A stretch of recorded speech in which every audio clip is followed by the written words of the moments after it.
மத்திய கிழக்கு நாடுகளில் கடந்த சில வாரங்களாக நிலவி வந்த அமைதி பேச்சுவார்த்தைகள் அனைத்தும் தவிடுபொடியாகி தற்போது ஒரு மிகப்பெரிய போர் சூழல் உருவாகியுள்ளது. ஈரானின் புரட்சிகர பாதுகாப்பு படையான IRGC அமெரிக்காவின் 21 முக்கிய ராணுவ இலக்குகளை குறிவைத்து நடத்தியுள்ள அதிரடி தாக்குதல் உலக நாடுகளை பெரும் அதிர்ச்சிகள் ஆழ்த்தியுள்ளது. குறிப்பாக பஹ்ரைன், குவைத் மற்றும் ஜோர்டான் ஆகிய நாடுகளில் நிலைநிறுத்தப்பட்டுள்ள அமெரிக்க படைகளை துல்லியமாக தாக்கியுள்ளதாக ஈரான் அதிகாரப்பூர்வமாக அறிவித்துள்ளது.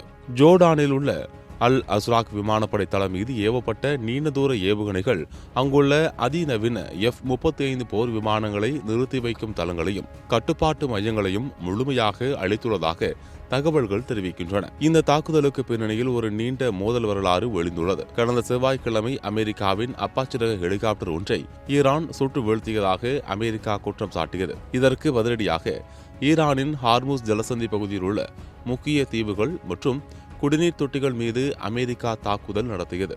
தனது நாட்டின் மீதான இந்த அத்துமீறலுக்கு பழி வாங்கவே இன்று 21 இடங்களில் அமெரிக்க படைத்தளங்களை பதம் பார்த்துள்ளது ஈரான் ராணுவம். மேலும் ஈரானின் தெற்கு பகுதிகள் பறந்து கொண்டிருந்த அமெரிக்காவின் MQ-9 ரக ஆளில்லா ட்ரோன் ஒன்றையும் ஈரான் பாதுகாப்பு படை வெற்றிகரமாக சுட்டு வீழ்த்தியுள்ளது. இந்த தாக்குதலை தொடர்ந்து பஹ்ரைன் நாட்டில் போர் அபாய எச்சரிக்கை சைரன்கள் இரண்டாவது முறையாக ஒழிக்கப்பட்டு மக்கள் பாதுகாப்பான இடங்களுக்கு செல்லுமாறு அறிவுறுத்தப்பட்டுள்ளனர்.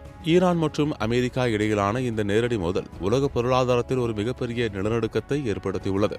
குறிப்பாக கச்சா எண்ணெய் உற்பத்தி மற்றும் விநியோகத்தில் சிக்கல் ஏற்பட்டுள்ளதால் சர்வதேச சந்தைகள் கச்சா எண்ணெய் விலை வரலாறு காணாத அளவிற்கு உயர்ந்துள்ளது.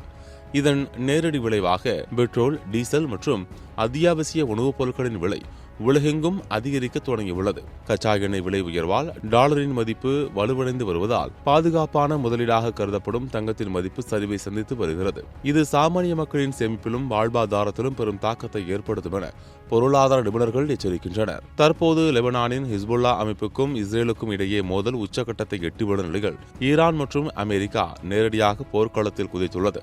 உலக நாடுகளை பெரும் கவலையில் இது ஆழ்த்தியுள்ளது. வாஷிங்டன் தரப்பில் நடத்தப்பட்ட தாக்குதல்களே இந்த பதற்றத்திற்கு காரணம் என ஈரான் குற்றம் சாட்டியுள்ளதுடன் அமெரிக்கா மீண்டும் ஏதேனும் ராணுவ நடவடிக்கையில் ஈடுபட்டால் அது பேரழிவை ஏற்படுத்தும் வகையிலான பதிலடியாக இருக்கும் என எச்சரித்துள்ளது. இதனால் போர் நிறுத்தம் குறித்த அமைதி பேச்சுவார்த்தைகள் முடங்கியுள்ளதால் அடுத்து வரும் நாட்கள் உலக அரசியலில் ஒரு மிகப்பெரிய முக்கியமான மாற்றத்தை தரும் என்று எதிர்பார்க்கப்படுகிறது.